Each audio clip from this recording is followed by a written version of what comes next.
available discounts. Welcome, everybody. I'm Neil Cavuto. Well, from pushing and shoving to reports now of intimidation. Town hall tempers are flaring, and now unions are mobilizing. In Missouri, protesters claim that union members were being led into town hall as they were locked out. My next guest says he got roughed up outside that meeting. Kenneth Gladney says that he was attacked while passing out "Don't Tread on Me" flags. He's joined by his attorney, David Brown. Gentlemen, welcome to both of you. Ken, first of all, to you, how are you doing right now? I'm in some pain, but I'm okay. I'm okay. I'm still kind of shaken up and just kind of upset about the whole thing. All right, Ken, can you tell me what happened?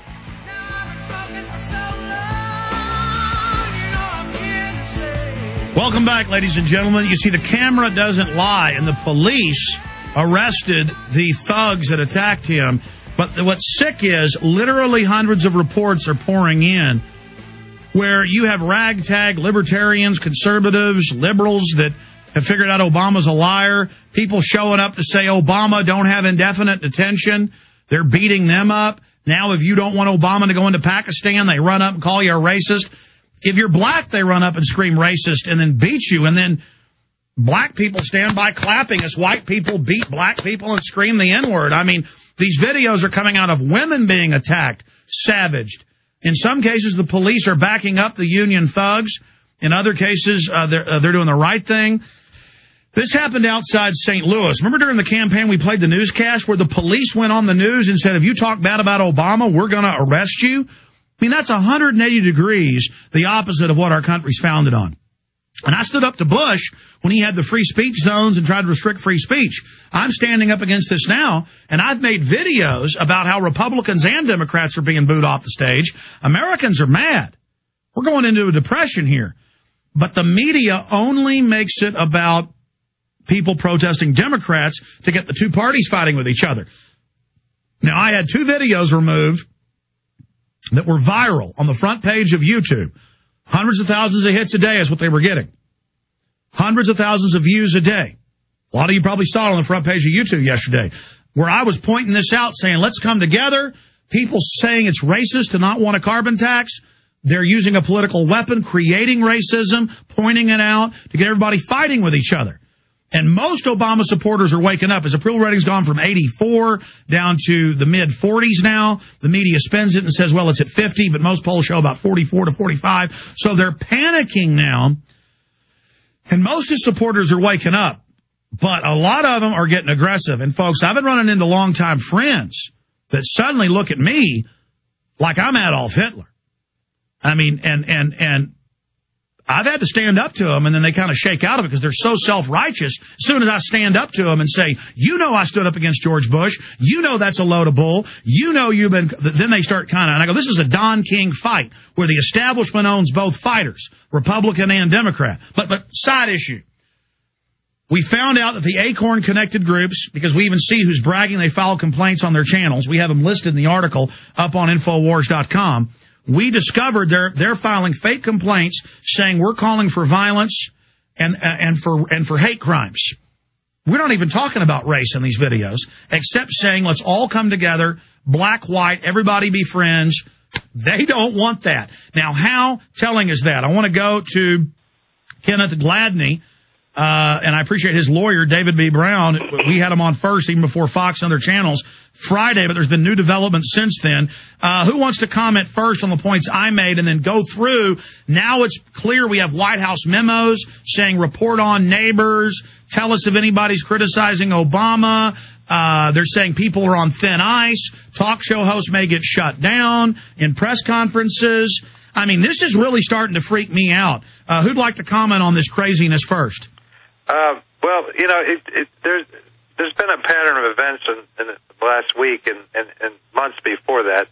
But it's kind of ironic that over this past year there have been no real reports of violence at any Tea Party events.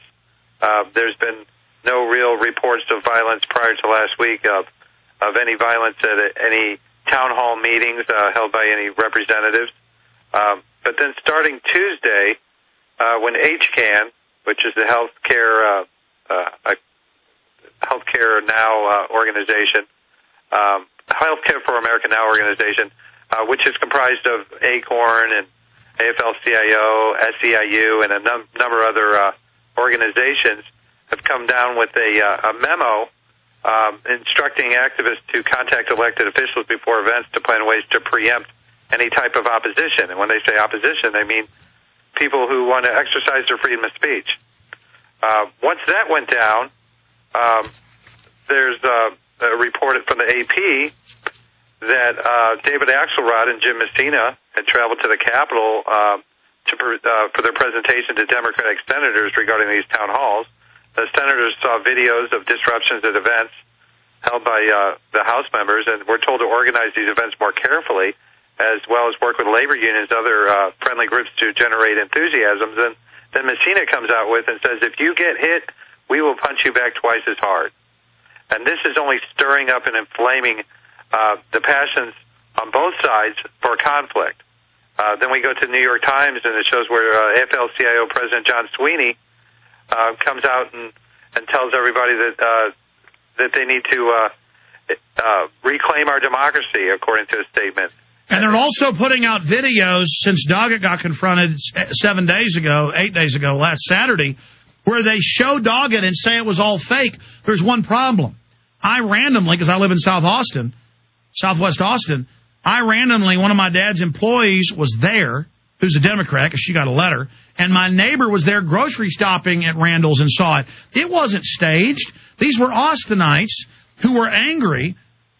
But you know what's incredible about this? Is that they're now beating people up, and the first report spun this in a nebulous fashion like it might have been your client's fault, and they're now trying to say your client attacked 4 people, even though there's multiple video angles of this, and the police arrested the people that cold-bloodedly attacked him.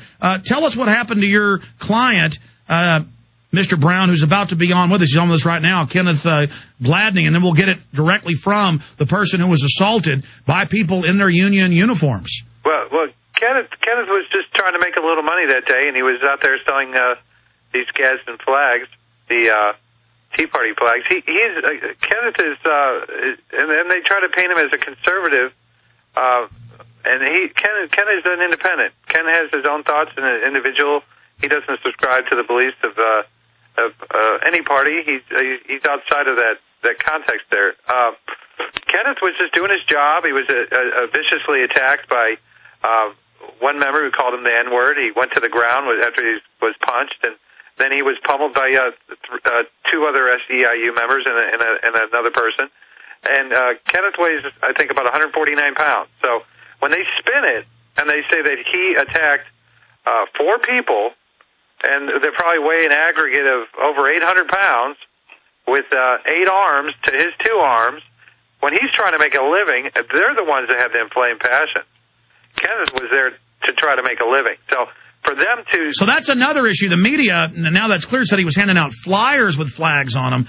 He was there neutrally just selling some flags. So it's like a guy selling hot dogs at the baseball game. That's like the guy that got killed at the G20 selling newspapers, and the cops got caught covering up. They beat his brains in. It's like the guy selling hot dogs. He might not even care if the Yankees or the Red Sox win. He just wants to sell his hot dogs, and that's where Kenneth was. And I think Kenneth could elaborate more on his mindset and what he saw. Let's bring Kenneth up, who is a black American. Mm-hmm. And, man, these big guys, I mean, I'm a good-sized guy. These were like huge guys just are wailing and slamming him in the ground.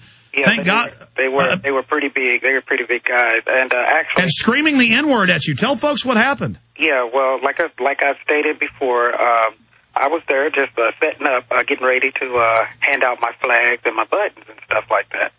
So one guy from the union, I was talking to a pastor's wife, and one guy from the union, he stepped up and said, "Who in the F is giving out this stuff here?" And I said, "Sir, this is my merchandise, and would you like a flag?" I even offered him a flag. He said, "Well, what kind of N are you to be giving out this F and stuff?" Stay there, sir. We got a break. I want to come right back to you. Brutally, racially assaulted, and the media spun it, and now they're getting sued, and they're going to jail.